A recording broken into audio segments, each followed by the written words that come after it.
All right, a whole range of stories unfolding in the country's courts as well. Thabo Bester, Dr. Nandipha Magudumana and their co-accused are expected back in the Bloemfontein High Court on the 19th of September after their case was postponed today. The session on that day in September will deal with administrative matters as the court prepares for the trial, likely to start in November.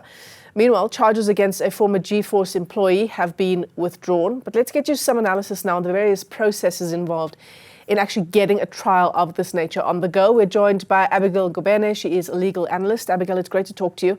Thanks for coming on. We were talking all morning about a pre-trial hearing, which was taking place today, just until the last hour in the High Court in Bloemfontein. And now we're being told about trial management that starts on the 19th of September.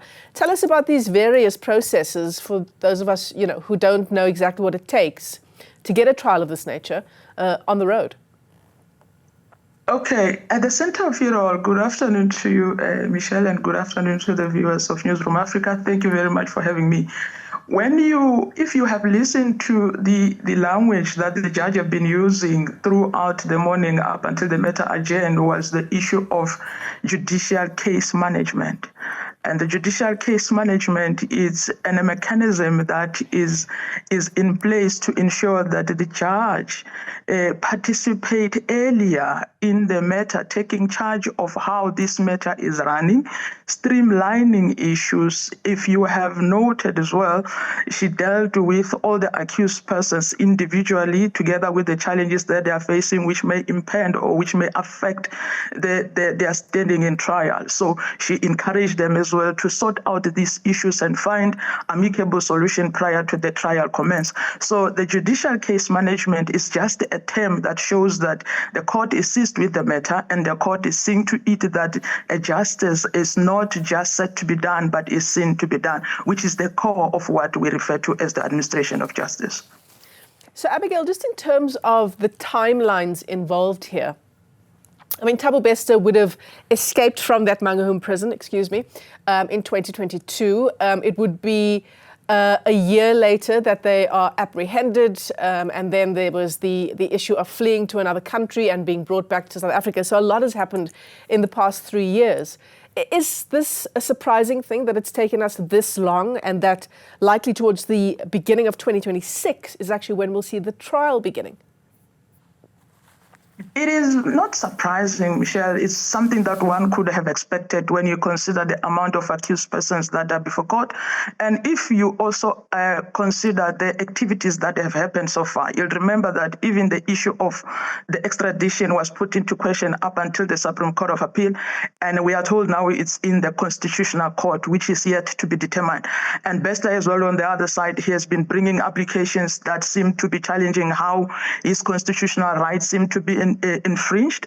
There are a lot of activities that have taken place until this far, which cannot be pinned to one role player in the matter, and one can only say that it was expected. It's a unique trial with unique facts, and we expected it to run like it is doing, particularly when you look at the sensitivity as well as the amount of work that is involved. One of the things that came into play this morning was the fact that there's an amount of 5,000 pages that are due for consultation. So with all the limitations that the legal representative have to enter the prison, so you can have a look at it holistically and look at the things that are coming into play and agree with me that such kind of events were expected, Michelle. Yeah, I suppose we follow particular cases in the news, right? And that's what most of our viewers would do as well. And so you kind of forget that on the court roll, there are all of these various cases all vying for court time.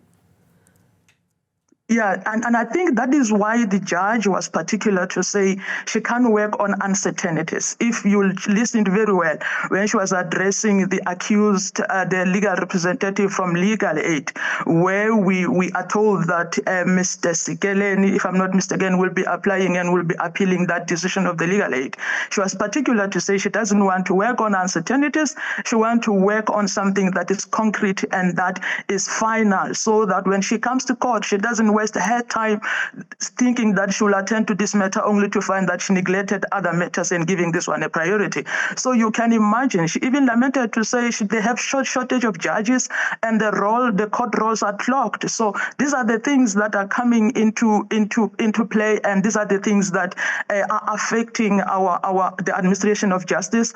And you can only hope that this matter as well will find its finality, given all the problems that are really facing the court currently. Yeah, I'm glad you brought up the issue of Nandipha Magudumana's father, Zolile Sekeleni, who told the court that he seems to be part of the missing middle, right? The issue that we usually refer to in education and finance. He applied for legal aid.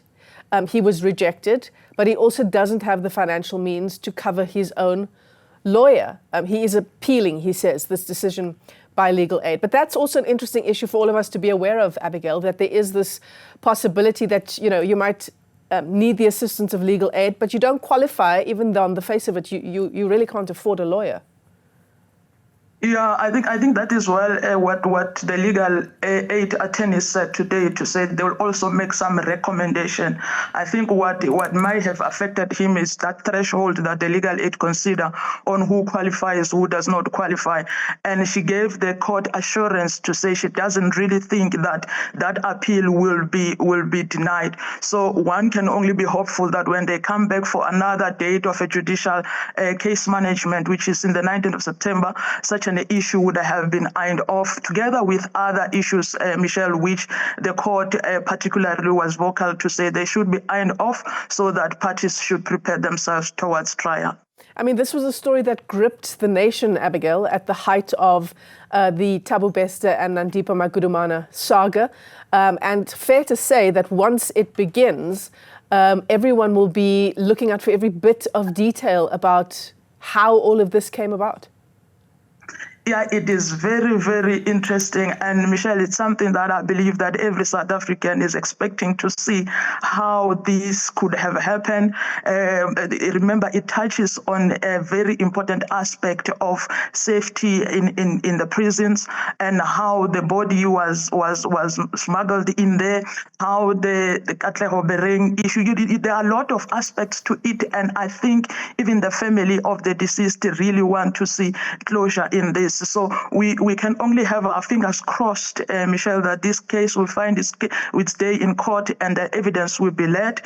South Africans will be abreast to understand what exactly happened in the matter, and we see justice taking its course. Yeah, absolutely. Abigail Ngobene is a legal analyst. Abigail, thanks very much for your time this afternoon.